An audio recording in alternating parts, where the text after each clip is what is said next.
ಒಬ್ಬ ನಿರಪರಾಧಿನ ಒಂದು ಸುಳ್ಳನ್ನು ಹೇಳಿ ಹೇಳಿ ಹೇಳಿ ನಿಜ ಮಾಡಿಕೊಟ್ಟಿರಲ್ಲ ಮನುವಾದಿಗಳು. ನಿಮಗೆ ನಾನು ತೋರಿಸ್ತೀನಿ. ಇದು ನನ್ನ ಸವಾಲ್.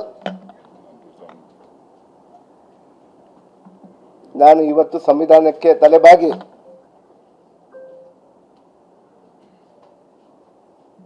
ಮಾನ್ಯ ನಮ್ಮ ಮುಖ್ಯಮಂತ್ರಿಯವರು ತಾವು ತಪ್ಪು ಮಾಡಲಿಲ್ಲ, ತಾವು ಮಾಡಿಕೊಡ್ದು ಅಂತ ಹೇಳಿದ್ರು. ಆದರೂ ಕೂಡ ನಮ್ಮ ವರಿಷ್ಠರಿಗೆ ಯಾವುದೇ ಕಾರಣಕ್ಕೂ ನನ್ನಿಂದ ನಮ್ಮ ಪಕ್ಷ ಕಾಂಗ್ರೆಸ್ ಪಕ್ಷ ಇವತ್ತು 100 ಹಾರ್ಸ್ ಪವರಲ್ಲಿ ಓಡ್ತಾ ಇದೆ. ನನ್ನಿಂದ ಮುಜುಗರ ಆಗಬಾರ್ದು ಅನ್ನುವಂಥ ಕೇವಲ ಒಂದೇ ಒಂದು ಕಾರಣಕ್ಕೆ ಮಾನ್ಯ ಮುಖ್ಯಮಂತ್ರಿಯವರ ಅಭಿವೃದ್ಧಿ ಕುಂಠಿತ ಆಗಬಾರ್ದು, ಜನಕ್ಕೆ ದಿಕ್ಕು ತಪ್ಪಿಸುವಂತ ಒಂದು ಕೆಲಸ ಮಾಡ್ತಿದ್ದಾರೆ.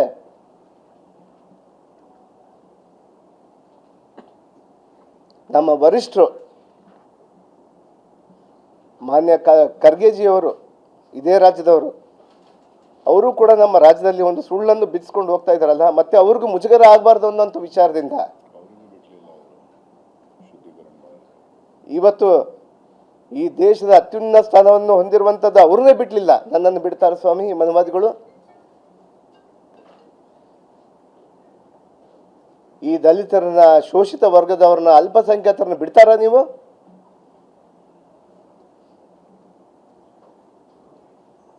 ಇವತ್ತು ನಾನು ಓಡಾಡ್ತೀನಿ, ಈ ರಾಜ್ಯದಲ್ಲಿ ನನಗಾಗಿರುವಂಥ ಅನ್ಯಾಯವನ್ನು ಎತ್ತಿ ಹಿಡಿತೀನಿ. ನಾನು ನನ್ನ ಪರಿಶಿಷ್ಟ ಪಂಗಡದ ಸಮಾಜದವರು 15 ಸ್ಥಾನಗಳಲ್ಲಿ ಕೂಡ ನಾನು ಓಡಾಡ್ತೀನಿ. ನನಗೆ ಮಾಡಿರುವಂಥ ಈ ಬಿಜೆಪಿ ದುಷ್ಟ ಶಕ್ತಿಗಳು, ಕೋಮುವಾದಿ ಪಕ್ಷದವರು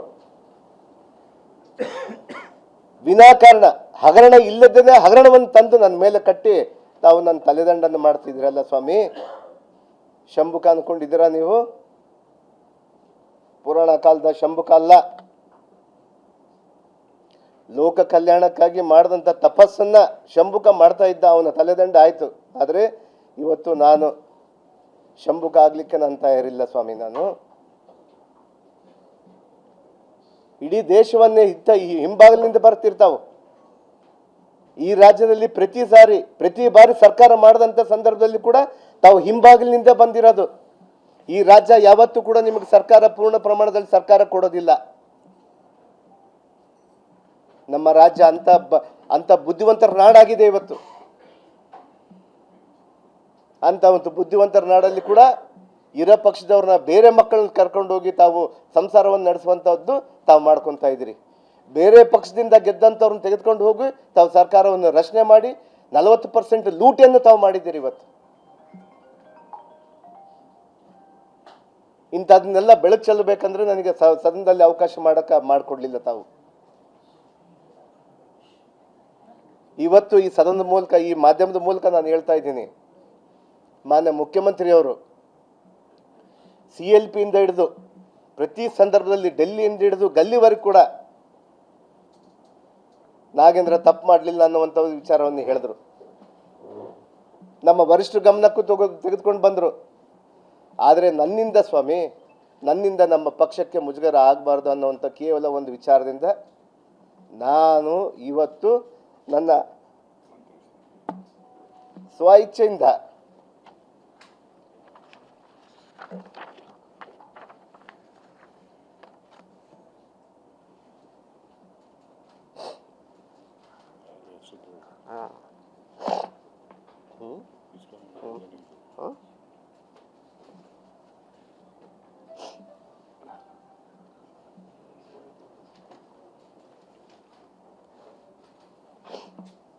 ನನ್ನ ಸ್ವ ಇಚ್ಛೆಯಿಂದ ನನ್ನ ರಾಜೀನಾಮೆಯನ್ನು ನಾನು ನನ್ನ ಮುಖ್ಯಮಂತ್ರಿಯವರಿಗೆ ನಾನು ಕೊಡ್ತಾ ಇದ್ದೀನಿ. ನಾನು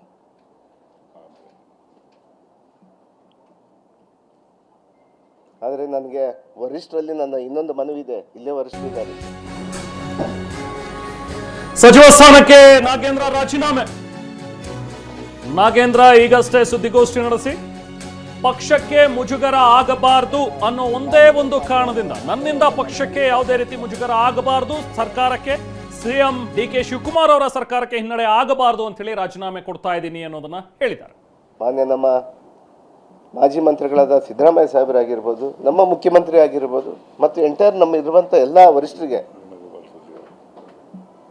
ಮುಖ್ಯವಾಗಿ ನಮ್ಮ ವೇಣುಗೋಪಾಲ್ ಸರ್ ಅವರಾಗಿರ್ಬೋದು, ಸುರ್ಜೇವಾಲಾ ನಮ್ಮ ಇನ್ಚಾರ್ಜ್ ಜನರಲ್ ಸೆಕ್ರೆಟರಿ ಆಗಿರುವಂಥ ನಮ್ಮ ಸುರ್ಜೇವಾಲಾ ಸಾಹೇಬ್ರಿಗಾಗಿರ್ಬೋದು, ಅವರಿಗೆಲ್ಲ ಕೂಡ ನಾನು ಕೈ ಜೋಡಿ ಮನವಿ ಮಾಡ್ಕೊತಾ ಇದ್ದೀನಿ. ನನಗೆ ಒಂದು ಅವಕಾಶ ಕೊಡಿ. ಇದು ನನ್ನ ಬ್ಲ್ಯಾಕ್ ಮೇಲ್ ತಂತ್ರಗಾರಿಕೆ ಅಲ್ಲ. ನನಗೊಂದು ಅವಕಾಶ ಕೊಡಿ. ನಾನು ಮಂತ್ರಿ ಸ್ಥಾನಕ್ಕೆ ಅಲ್ಲ, ನನ್ನ ಶಾಸಕ ಸ್ಥಾನಕ್ಕೂ ನಾನು ತ್ಯಾಗ ಮಾಡ್ತೀನಿ. ಬನ್ನಿ ಅಖಾಡದಲ್ಲಿ ಹೋಗೋಣ ಅಂತ. ಇದೇ ಮನುವಾದಿಗಳಿಗೆ ನಾನು ಚಾಲೆಂಜ್ ಮಾಡ್ತಾ ಇದ್ದೀನಿ, ಸವಾಲನ್ನು ಎತ್ತಾ ಇದ್ದೀನಿ. ಬನ್ನಿ ಜನತಾ ನ್ಯಾಯಾಲಯಕ್ಕೆ ಹೋಗೋಣ ಅಂತ. ನನ್ನ ಶಾಸಕ ಸ್ಥಾನಕ್ಕೂ ನಾನು ರಾಜೀನಾಮೆ ಮಾಡ್ತಾ ಇದ್ದೀನಿ ಇವತ್ತು. ಬನ್ನಿ ತಾವು ಸೋಕಾಲ್ ಲೀಡರ್ಸ್, ಬಳ್ಳಾರಿ ಲೀಡರ್ಸ್ ಇದ್ದೀರಲ್ಲ, ನೀವು ಪಕ್ಕದಲ್ಲಿ ನಿಂತು ಆರೋಪಿಗಳು ತಾವು, ಆರೋಪದಲ್ಲಿಲ್ಲ, ಆರೋಪಿಗಳೇ ತಾವು. ತಮ್ಮ ತಂದೆ ಸೈನನ್ನು ಕೂಡ ಫೋರ್ಜರಿ ಮಾಡಿದ್ದಂಥವ್ರು. ಸದನದಲ್ಲಿ ಎಷ್ಟು ಜನದ ಮೇಲೆ ನಿಮ್ಮ ಮೇಲೆ 420 ಕೇಸ್ಗಳಿದ್ದಾವೆ. ನಮ್ಮ ಬಳ್ಳಾರಿ ಜಿಲ್ಲೆಯ ಸಲುವಾಗಿ ಇವತ್ತು ಸೋಕಾಲ್ ಲೀಡರ್ಸ್ ಆಗಿರುವಂಥ ಇವತ್ತು ಬಿಜೆಪಿ ನಾಯಕರಿಗೆ ನಾನು ಸವಾಲನ್ನು ಎಸ್ತಾ ಇದ್ದೀನಿ.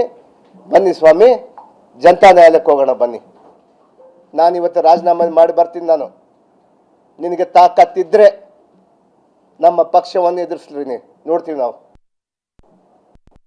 ನಮ್ಮ ಕಾಂಗ್ರೆಸ್ ಪಕ್ಷ, ನಮ್ಮ ಮುಗ್ಧ ಜನರು ಯಾರು ಕೂಡ ಮುಗ್ಧರಿಲ್ಲ. ತಮ್ಮ ಗೊಡ್ಡು ಬೆದರಿಕೆಗೆ ಯಾರು ಬೆದರೋದಿಲ್ಲ. ಇವತ್ತೇನು ಇನ್ನೊಂದು ಕೇಸ್ ಮಾಡ್ಬೋದು ನನ್ನ ಮೇಲೆ, ಇಡಿ ಸಿಬಿಐ ಮತ್ತೆ ಬಿಡ್ಬೋದು ಅವರು. ಎದುರಲ್ಲ ಸ್ವಾಮಿ, ನನ್ನಂತ ನಾಗೇಂದ್ರಗಳು ಲಕ್ಷ ಜನ ಇದ್ದಾರೆ ನಮ್ಮ ಬಳ್ಳಾರಿಯಲ್ಲಿ. ಬನ್ನಿ ನೋಡೋಣ ಅಂತ. ನಾನು ರಾಜೀನಾಮೆ ಮಾಡ್ತೀನಿ. ಇವತ್ತು ಜನತಾ ನ್ಯಾಯಾಲಯಕ್ಕೆ ಇಡೋಣ ಅಂತ. ನನ್ನ ತಪ್ಪಾಗಿದ್ರೆ ನಾನು ಸೋಲ್ತೀನಿ. ಇವತ್ತು ನನ್ನ ನೇರ ಸವಾಲು ಆಗ್ತಾ ಇದ್ದೀನಿ ನಾನು. ಇವತ್ತೇನು ರೆಡ್ಡಿ ರಾಮುಲು ಅಂತೇಳಿ ಬಲಿಷ್ಠರು ಬಿಜೆಪಿಯಲ್ಲಿ ಕುತಂತ್ರಿಗಳಂತ ಹೇಳಿ ನೀವು ಹೇಳ್ತಾ ಇದ್ದೀರಲ್ಲ, ತಮ್ಮ ಕುತಂತ್ರದಿಂದ ನನಗೆ ಏನು ಮಾಡಿದ್ರಿ ಅಂತೇಳಿ ನನಗೆ ನೋವಿದೆ. ನನಗೆ ಬನ್ನಿ ಸ್ವಾಮಿ, ನಾನು ರಾಜೀನಾಮೆ ಮಾಡ್ತೀನಿ. ರಾಮುಲು ಅಣ್ಣ ಬಾ ಅಣ್ಣ, ನೀನೇ ಬಾ. ನಾನು ಹಗರಣ ಮಾಡಿಬಿಟ್ಟಿದ್ದೀನಿ. 187 ಕೋಟಿ ಯಾರ್ಯಾರಿಗೋ ಕೊಟ್ಟಿದ್ದೀನಿ. ರಾಹುಲ್ ಗಾಂಧೀಜಿ ಅವ್ರ ಮನೆಗೆ ಕಳಿಸಿದ್ದೀನಿ, ಇನ್ನೊಬ್ಬರು ಕಳಿಸಿದ್ದೀನಿ ಅಂತ ಹೇಳ್ತೀಯಲ್ಲಪ್ಪ. ಬಾ ನ್ಯಾಯಾಲಯಕ್ಕೆ ಹೋಗೋಣ, ಬಾಪ್ಪ ಜನತಾ ನ್ಯಾಯಾಲಯಕ್ಕೆ ಬಾ. ನೀನು ಸವಾಲನ್ನು ಸ್ವೀಕಾರ ಮಾಡ್ಬೇಕು.